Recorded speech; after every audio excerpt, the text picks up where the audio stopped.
Handa ka na ba sa ating bagong paksang tatalakayin ngayong araw? Kung ganon, halika na at matuto. Pero bago yan, ako ay magpapakilala. Ako nga pala si Teacher Ann, ang inyong magiging teacher ngayong araw. Ang paksang tatalakayin natin ngayong araw ay patungkol sa migrasyon.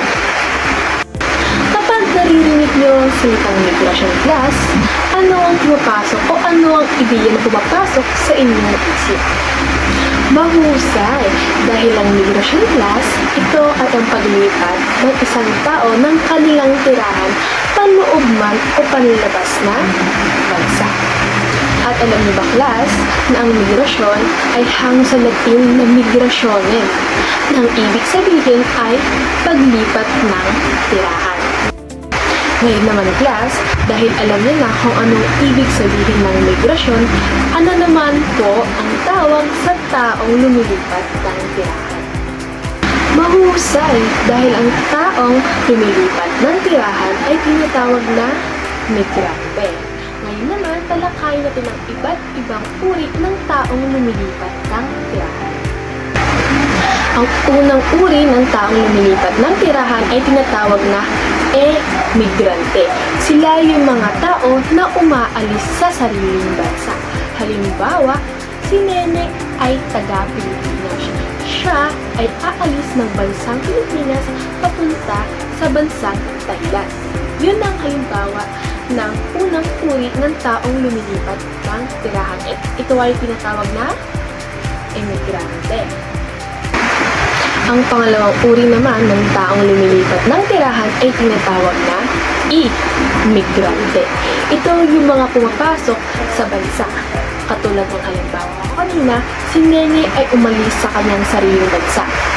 Si Nene ay napunta na sa Thailand. At ang tawag na kay Nene paglapag niya sa Thailand ay imigrante. Ito yung mga pumapasok na sa isang bansa. Ang pangatlo naman ay tinatawag na refugee. Ito yung mga taong umaalis sa kanilang bansa dahil lamang sa kalamidad o krisis na nangyayari sa sarili nilang bansa. Halimbawa na lamang, si Nene ay umalis sa bansang Pilipinas dahil sa kumakalat na pandemya sa Pilipinas. At ang panghuli naman ay internally displaced person. Sila naman yung mga taong persahang umaalis o iniiwan ang kanilang tirahan sa isang bansa. Na kung saan, halimbawa, si Nene ay persahang lumipat ng ibang bansa dahil siya ay pinapaalis na sa kanilang tirahan. Ano na ulit yung apat na uri ng mga taong lumilipat ng tirahan class? Mahusay! Ang apat na uri ng taong lumilipat ng tirahan ay tinatawag na emigrante. Sila ay umaalis sa isang bansa. Imigrante. Sila ay papasok sa isang bansa. Refugee ay umaalis sa bansa dahil sa kalamidad o krisis. At internally displaced person, mga persahang taong lumilipat ng tirahan. Nauunawaan na ba ang apat na uri ng taong lumilipat ng tirahan? Kung ganon, dumako na tayo sa dalawang uri ng migrasyon. Ito yung tinukoy ko kanina na panloob at panglabas na migrasyon. Kapag sinasabi natin panloob na migrasyon class, ano ang pumapasok o ideya ninyo?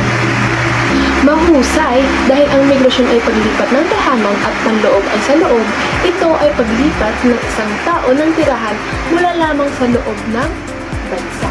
Halimbawa, si Nene ay taga Boracay. Siya ay nagmigrasyon papunta sa Manila. Ito ay sa loob lamang ng bansa. Din naman, dumakot tayo sa pangalawang uri ng migrasyon na kung saan ito ay ang panlabas na migrasyon. May ideya ba kayo kung anong ibig sabihin ng panlabas na migrasyon? Mahusay! Kung ang panloob ay sa loob lamang ng bansa, ang panlabas ay natural na sa labas ng bansa. Halimbawa, si Nene ay taga-Pilipinas. Siya ay nag-migrate papuntang Thailand. Yun ay tinatawag nating panlabas na migrasyon. Nauunawaan na ba ang dalawang uri ng migrasyon class? Mahusay! Nagagalak ako dahil hanggang sa huling video na ito ay pinapanood at nakikinig kayo sa akin. Hanggang sa muli, magpapaalam na si teacher at paalam!